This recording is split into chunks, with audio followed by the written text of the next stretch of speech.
Hello everyone, good morning. जैसा कि आप सबको पता है कि आज है तारीख 20 और जल्दी ही दिवाली नज़दीक आने वाली है। और जैसे जैसे दिवाली नज़दीक आती जा रही है, बच्चों का पटाखे फोड़ने का कार्यक्रम बढ़ता जा रहा है, जो कि नॉर्मल है। और आज चूँकि संडे है और मैं घर पे हूँ, तो मैं तो बैठकर कुछ काम कर रही थी, ऐसे ही बेड पे बैठ के कुछ लिख रही थी, कुछ काम कर रही थी।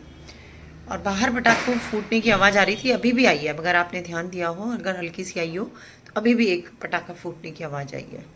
तो थोड़ी देर में ही मैंने देखा कि मेरे अपने जो बच्चे हैं, धीरे धीरे करके थोड़ी देर में मेरे आसपास आकर बैठ गए।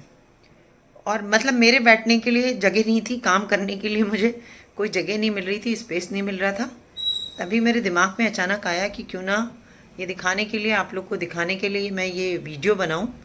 तो आप ज़रा देखिए मेरे इन बच्चों को कि ये कैसे आके मेरे आसपास बैठ गए, बिकॉज़ इन्हें पटाखों से बहुत डर लगा, मेरे पास आकर बैठ गए। तो आपको मैं दिखाती हूँ किस तरह से ये बैठे। ये है मेरे वो बच्चे जो पटाखों से डर के धीरे धीरे धीरे धीरे ऊपर आते चले गए। और इन्होंने वो रही मेरी डायरी रखी हुई है, वो सब वो कर दी। जनरली ये जो टिमटिम है, ये ऊपर नहीं आते, लेकिन आज ये डर के मारे ये भी ऊपर आ गए। और मैं आपको और दिखाती हूँ। ये मैडम चित्तू हमारी, जो कि जनरली इस टाइम पे धूप खाने के लिए बाहर बैठती हैं, क्योंकि हमारे शहर में ठंड होने लगी है हल्की हल्की। धूप में अगर हल्का सा आप बैठें तो अच्छा लगता है, कभी पंखा कभी वो, ठीक लगता है। ये देखिए, ये छोटी ये कहाँ घुस कर बैठी हुई है। आप लोग सोच रहे होंगे कि ये इस तरह से मैंने ये नीचे गद्दे के ऊपर सामान और ये सब क्यों रख रखा है। उसका कारण यही है कि ये लोग यहाँ पे बैठ जाते हैं और फिर हमें बैठने की भी जगह नहीं होती है, प्लस ये फाड़ते हैं, चादर फाड़ते हैं, इसलिए ऐसा किया गया है। तो ये सारा अभी जो क्रम हो रहा है, ये डर के मारे हो रहा है, पटाखों से। तो मेरा आज ये वीडियो अचानक से मेरे दिमाग में ख्याल आया, तो मैंने ये अचानक से वीडियो बनाया। और इसको बनाने का मकसद केवल इतना है कि हम सबको पटाखे दगाना, उनकी रोशनी देखना सब बहुत अच्छा लगता है। और त्योहारों का टाइम है, मैं इन चीज़ों के बिल्कुल खिलाफ नहीं हूँ। थोड़ा बहुत सब कुछ होना चाहिए जीवन में, उत्साह इन्हीं चीज़ों से पता चलता है। लेकिन बस मेरा आप लोगों से ये आग्रह है कि आप सब, हम सब अपने बच्चों को ये सिखाएं, ये समझाएं कि बेटा हम पटाखे ज़रूर जलाएं, लेकिन थोड़ी सावधानी से। और इन जानवरों का जो रोड पे घूमते हैं, डॉग्स हैं, गाय हैं और भी दूसरे जानवर हैं, थोड़ा सा उनका ध्यान रख के करें। होता क्या है कि हमारे बच्चे जो होते हैं ना, वो उनको अभी इतना पता नहीं होता है, तो वो क्या करते हैं, कभी इनकी पूंछ में पटाखा बांध देते हैं, है ना, जिसकी वजह से ये बहुत घबरा जाते हैं। ये कहीं बैठे हुए हैं, वहाँ उछाल के पटाखा फेंक देते हैं।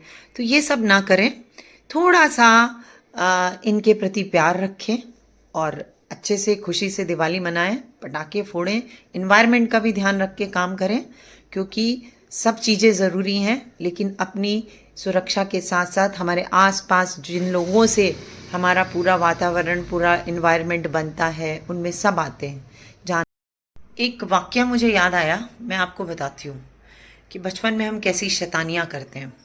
मैं छोटी थी तो हमारे घर के गार्डन में एक पपीते का पेड़ था, और उस पेड़ पे इस टाइम पे बहुत पपीते आए हुए थे। उस टाइम पे बहुत पपीते, बिल्कुल लदा हुआ था। तो शैतानी शैतानी में हमने क्या किया, दिवाली की रात में उस पपीते के चारों तरफ, वो जो पपीते लगे हुए थे उनके चारों तरफ वो लड़ी आती थी मिर्ची बम वाली, वो पूरी बांध के और उसके ऊपर आग लगा दी। आग लगाने के साथ क्या हुआ कि जैसे जैसे बम फूटते गए, वो वैसे वैसे पपीते फूट फूट के इधर उधर उधर इधर फैलते चले गए और सारे पपीते फट गए। और उसके बाद बस ये कार्यक्रम हो गया। चुपचाप घर में जाके, रात हो ही रही थी, सो गए। सुबह जब माँ ने देखा कि भाई पपीते का पेड़ तो बिल्कुल गंजा हो चुका है, उस पर एक भी फल नहीं है, सारे फल फट के इधर उधर गिर चुके हैं। फिर जो माँ ने मेरे ऊपर पटाखे बजाए ना, आप सब में से बहुत लोग जिन्होंने बचपन में ये सब शैतानियाँ की होंगी, उन्हें बताने की ज़रूरत नहीं है कि क्या हुआ होगा। तो उसी चीज़ को याद करके अब हम बड़े हो गए, तो आप लोग को बता रहे हैं।